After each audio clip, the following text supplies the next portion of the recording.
السلام علیکم، welcome to my YouTube channel. Like subscribe کریں اور بیل آئیکن کو دبا دیں تاکہ آنے والی ہر نئی ویڈیو آپ کو مل سکے۔ تو حضرت شیخ نے 10 وہ امور بتائے جو اپنے اوپر لازم کر لینے سے تقوی نصیب ہوتا ہے۔ سب سے پہلی بات آپ فرماتے ہیں زبان کو غیبت سے بچائے۔ اتقاء کے حصول کے لیے زبان کو پاک کرنا ضروری ہے۔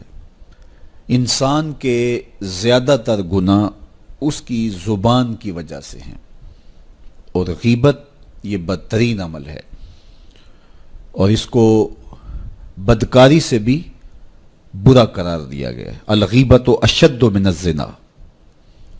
تو اپنی زبان کو غیبت سے بچائے۔ دوسری بات ارشاد فرمائی کہ بدظنی سے بچے، کسی سے خواہ مخواہ بدگمان ہو جانا اور اپنے دل کو کسی کے لیے میلا کر لینا اور اس کی بدگمانی دل میں پالنا، تو یہ تقوی کے منافی ہے۔ تو کسی کی بدگمانی سے، بدظنی سے اپنے دل کو بچائے، زبان کو غیبت سے بچائے، دل کو بدگمانی سے بچائے، اور مسخرہ پن سے بچے، بات بات پہ ٹھٹھے مار کے ہنسنا اور اس طرح کی زندگی بسر کرنا۔ اور آج کل تو جب بھی دوست احباب اکٹھے بیٹھتے ہیں تو سنجیدہ اور متین باتیں کم ہوتی ہیں، زیادہ وقت لطیفوں میں ہی کٹ جاتا ہے۔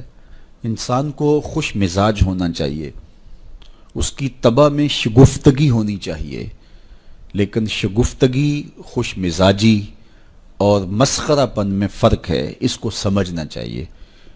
سنجیدہ اور متین زندگی یہ مومن کی زینت ہے، انسانیت کا حسن ہے۔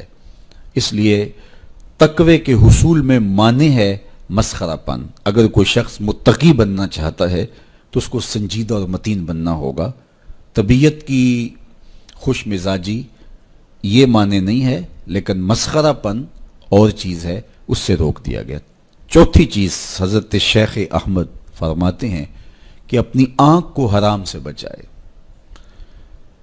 اپنی آنکھ کی حفاظت کرنے سے تقوی حاصل ہوتا ہے۔ جب آنکھ خراب ہوتی ہے تو دل خراب ہوتا ہے، جب دل خراب ہوتا ہے تو پھر پورا بدن خراب ہو جاتا ہے۔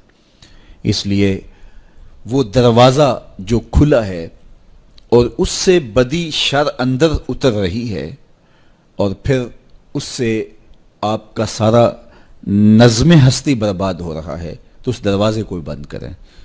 تو اپنی آنکھ کو حرام سے بند کریں۔ پانچویں چیز ارشاد فرمائی ہمیشہ سچ بولے۔ جھوٹا شخص کبھی متقی نہیں ہو سکتا۔ اتقاء کے حصول کے لیے اپنے آپ کو سچ کا خوگر بنانا ہوگا۔ سچ کے بغیر کبھی نہ بولیں۔ جھوٹ بولنے والے کی زبان سے شر پھیلتا ہے، اور جب کوئی شخص جھوٹ بولتا ہے تو حدیث پاک میں آتا ہے اس سے بدبو نکلتی ہے، جس کو عام لوگ تو نہیں سونگھ پاتے، لیکن اللہ کے فرشتے 1 میل دور پیچھے ہٹ جاتے ہیں۔ تو مومن سچا ہوتا ہے، مومن جھوٹا نہیں ہوتا، اور تقوی کے اصول کے لیے سچ شرط ہے۔ چھٹی چیز ارشاد فرمائی ہر حال میں اللہ کا احسان مانے۔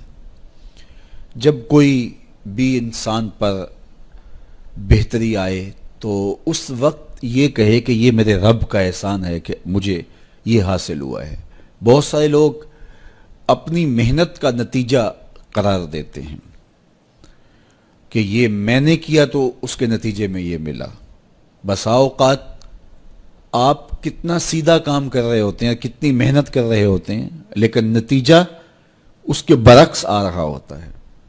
سیدنا علی المرتضیٰ رضی اللہ تعالیٰ عنہ فرماتے ہیں میں نے اللہ کو اپنے ارادوں کی شکست سے پہچانا، تو یہ اس کی کرم نوازی ہے کہ اس نے ایسا کر دیا۔ صحت میرا کمال نہیں، یہ اللہ کی عطا ہے۔ علم میرا کمال نہیں، یہ اللہ کی عطا ہے۔ لہجوں کی خوبصورتی یہ اس کی عطا سے ممکن ہے۔ اس نے آنکھوں میں روشنائی رکھی، اس نے توفیق عمل نصیب فرما دی، اس نے اچھائی کی راہوں پہ گامزن کیا، ماہ صیام میں روزہ رکھنے کی توفیق ہوئی، صلاۃ التراویح میں حاضری کا موقع میسر آیا، دیگر صالح اعمال تلاوت کلام مجید نصیب ہوئے، تو مت سمجھے کہ یہ کوئی میرا کمال ہے، اللہ کا احسان مانے گا تو غرور پیدا نہیں ہوگا، تکبر پیدا نہیں ہوگا۔ تو ہر حال میں اللہ کا احسان مانے، جو بھی خیر اس کو ملے وہ کہے یہ میرے رب کی طرف سے ہے، اور اگر اس کا کرم نہ ہوتا تو یہ عمل مجھے نصیب نہ ہوتا۔ اور کتنے عمل ہیں کہ نصیب ہونے کے بعد عجب سے، تکبر سے، ریاکاری سے برباد ہو جاتے ہیں۔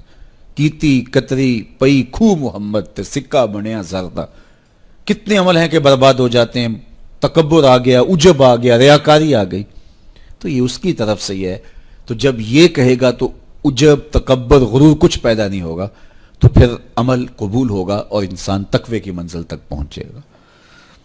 ساتویں چیز، اپنا مال راہ حق میں خرچ کرے، ناحق راستے پر ایک درہم بھی خرچ نہ کرے۔ کمایا ہوا مال راہ حق میں خرچ کرنے سے اتقاء کی دولت نصیب ہوتی ہے۔ اللہ قیامت کے دن بندے کے قدم اپنے حضور سے ہٹنے نہیں دے گا جب تک اس سے 3 سوال نہیں کر لے گا۔ ان میں سے ایک سوال یہ ہوگا کہ مال کمایا کہاں سے، مال خرچ کہاں کیا۔ جس طرح مال حلال کمانا ضروری ہے، مال کو جائز جگہوں پہ خرچ کرنا بھی ضروری ہے، حق کے راستے پہ خرچ کرنا بھی ضروری ہے۔ اس لیے یہ اپنی طبع کے اندر لازم کر لے کہ کبھی بھی اس کا مال کسی ناجائز اور فضول کام میں خرچ نہ ہو، راہ حق میں اس کا مال لگے۔ 8ویں چیز، نفس کے لیے کبھی بڑائی بلندی نہ چاہے، اس سے طبیعت میں سرکشی آئے گی اور تقوی کے راستے میں یہ عمل مانے ہے۔ اور نمازوں کی حفاظت کرے۔ نمازوں کی اگر حفاظت نہیں کرتا تو باقی سارے عمل اس کے پاس ہیں، تو وہ متقی کیسے بن سکتا ہے؟ چونکہ یہ تو اسلام کا بنیادی فریضہ ہے جو کسی اہل ایمان پر لازم کیا گیا ہے، جو کسی صورت کے اندر بھی، حتیٰ کہ حالت بیماری کے اندر بھی معافی جس کی نہیں ہے، سفر کے اندر بھی نماز کی معافی نہیں، مختصر کر دی گئی، قصر کر دی گئی، لیکن معافی نہیں دی گئی، حالت جنگ کے اندر بھی اس کی معافی نہیں ہے۔ تو نمازوں کی محافظت کرے۔ اور 10ویں چیز، حضرت شیخ فرماتے ہیں عقیدوں کی صحت کا خیال رکھے، اپنے عقیدے، اپنے نظریات خوبصورت رکھے، وہی جو طریقہ مبارکہ اہل سنت و جماعت کے بزرگوں کے عقائد تھے اور شروع سے صحابہ سے لے کے دور موجود تک چلے آ رہے ہیں، ان کی مطابقت کے اندر اپنے عقیدے رکھے۔ نظریات کا عکس اعمال پہ ہوتا ہے، اگر نظریات اچھے نہیں ہیں تو اعمال بھی اچھے نہیں ہیں۔ تو یہ 10 خوبیاں اور 10 چیزیں اگر کسی شخص نے اپنے اندر لازم کر لیں تو پھر لازمی نتیجہ یہ ہے کہ وہ متقی بن جائے گا، وہ پرہیزگار بن جائے گا۔